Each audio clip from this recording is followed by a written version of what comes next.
अस्सलाम वालेकुम व्यूअर्स, आज मैं आपको बताने जा रही हूँ फ़िश साफ़ करने का तरीका। बारिश की वजह से हमारे घर के करीब पानी बहुत ज़्यादा इकट्ठा हो चुका था, तो उसमें से जो है ये फ़िश पकड़ी गई हैं। फार्मी फ़िश बिल्कुल नहीं है ये, इसको ना ही कोई फीड डाली गई है। इसके ऊपर मैंने थोड़ी सी राख डाल देनी है सारी फ़िश के ऊपर, और इसके ऊपर हमने इस तरह से छुरी मारनी है ताकि इसके ऊपर वाली जिल्द से ये ख़त्म हो जाए और ये साफ़ हो जाए। अगर आपके पास ये स्वा या राख नहीं है, आप इसकी जगह बुरे का इस्तेमाल भी कर सकते हैं। अगर वो भी नहीं है तो आप वैसे ही इसको पकड़ के साफ़ कर सकते हैं। बस इसका मेन मकसद ये होता है कि इसको थोड़ा सा खरवा किया जाए ताकि इसको इजीली पकड़ के हम साफ़ कर लें, क्योंकि ये छोटी होती हैं।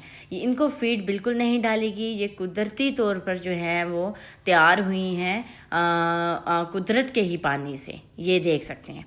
और जी क्या होगा इसका फ़ायदा, जिन इतना तासीर इनका गर्म होता है और इतनी ये ताकत वाली होती हैं। आप इनको घर में ज़रूर बना के ट्राई कीजिएगा। अगर आपका कोई रिश्तेदार, कोई रिलेटिव जो है आपका गांव में रहता है, तो आप उससे बाकायदा उससे कह सकते हैं जी कि ये मंगवा सकते हैं कि हमें ये पकड़ के पानी में से दें। फार्मी फ़िश से बिल्कुल मुख्तलिफ है ये। वो इतनी तासीर वाली नहीं है, इतनी गर्म तासीर वाली जितनी ये गर्म तासीर है इसका। जिन लोगों को बहुत पुरानी खांसी है, जिनको नहीं आराम आ रहा, उनके लिए ये इंतहाई मुफीद है। मैं अपने बच्चों को बाकायदा खुद इसका सूप भी देती हूँ।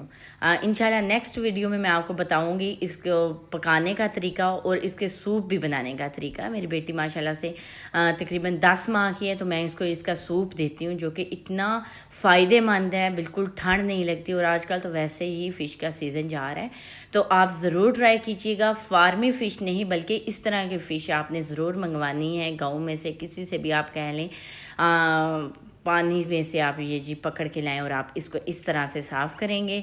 ये आप तरीका आप सामने देख रहे हैं, बिल्कुल एज़ इट इज़ आपने साफ़ करना है, ज़्यादा मुश्किल नहीं है। और आप सोच रहे होंगे जी कि हम खाएंगे कैसे, तो इसकी स्मेल आएगी। नहीं, आपको इंशाल्लाह पकाने का तरीका इस तरह का बताऊंगी कि आपको इसकी स्मेल भी बिल्कुल नहीं आएगी। और यकीन जाने ये बहुत ही फ़ायदेमंद है आपके लिए। जिन लोगों के यहाँ औलाद नहीं हो रही, मेडिसिन ले ले वो थक चुके हैं, औरत खाएं मर्द खाएं, मर्द हजरात खाएं, दोनों के लिए बहुत ही फ़ायदेमंद है। ये देखें जी, इस तरह से मैंने सारी फ़िश जो है वो साफ़ कर ली है। और हम अब इसको अच्छी तरह से धोएंगे। पानी में डाल के आपने इसको अच्छी तरह से इस तरह से वाश कर लेना है। ये देख सकते हैं, जब आप इसको वॉश करेंगे तो ये बिल्कुल नीट एंड क्लीन हो जाएगी और इसका कलर बहुत ही ज़बरदस्त आ जाएगा। ये बिल्कुल फ्रेश है। पानी से अच्छी तरह से धोने के बाद आपने इसको क्या करना है, ये देखें, ये मैं आपको बता रही हूँ, ये 2-3 किस्म की फ़िश है, इस वजह से इनका किसी का कलर कुछ है, किसी का कुछ। घर में मौजूद कोई भी आटा ले लें, आपने उसको अच्छी तरह से इसके ऊपर डालना है। आटा डालने से ही इसकी स्मेल ख़त्म हो जाएगी। जब आप इसके ऊपर आटा डालेंगे, गंदम का आटा है मेरे पास, तो आपने इसको अच्छी तरह से जब इससे खुश्क साफ़ करना है, जिस तरह हम देख सकते हैं स्क्रीन पर आप मुझे कि मैं किस तरह से इसको साफ़ कर रही हूँ। दोनों हाथों से अच्छी तरह से मल के जब आपने इसको साफ़ करना है, तो इससे ही इसकी स्मेल जो है वो ख़त्म हो जाएगी।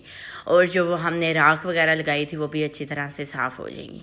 ये आपको मैं दिखा रही हूँ, वीडियो को मैं रोके बगैर सारे स्टेप आपको दिखा रही हूँ ताकि आपको कोई भी मुश्किल ना पेश आए। और आप यकीन जाने, ये आप जब एक दफ़ा खाएंगे तो आपको इसके तासीर का खुद समझ आ जाएगी ये कितनी अच्छी है आपके लिए। ये देखिए, आप बच्चों को दें, बड़ों को दें, बूढ़ों को दें, सब के लिए ये बहुत ही फ़ायदेमंद है। जिन लोगों को जोड़ों में दर्द है, क्योंकि इसका तासीर जो है वो गर्म है ना, इंतहाई गर्म है, इस वजह से जिन लोगों को जोड़ों में दर्द है वो भी ये खाएं, इसका सूप पिए, बहुत ही ज़बरदस्त है उनके लिए भी। और ये बाकायदा मैं आज़मा के तजर्बा करके आपको ये सारी चीज़ें बता रही हूँ। ये खुद बाकायदा हम इस सीज़न में हर दफ़ा ये खाते हैं, तो सोचा आपके साथ भी जो है मैं शेयर कर दूँ। तो जी फ्रेंड्स, उम्मीद करती हूँ जी आपको मेरी वीडियो ज़रूर पसंद आई होगी। पसंद आई हो तो लाइक करना, शेयर करना मत भूलिएगा। ज़्यादा से ज़्यादा शेयर कीजिएगा। फिर मिलेंगे इंशाल्लाह। अल्लाह हाफिज़।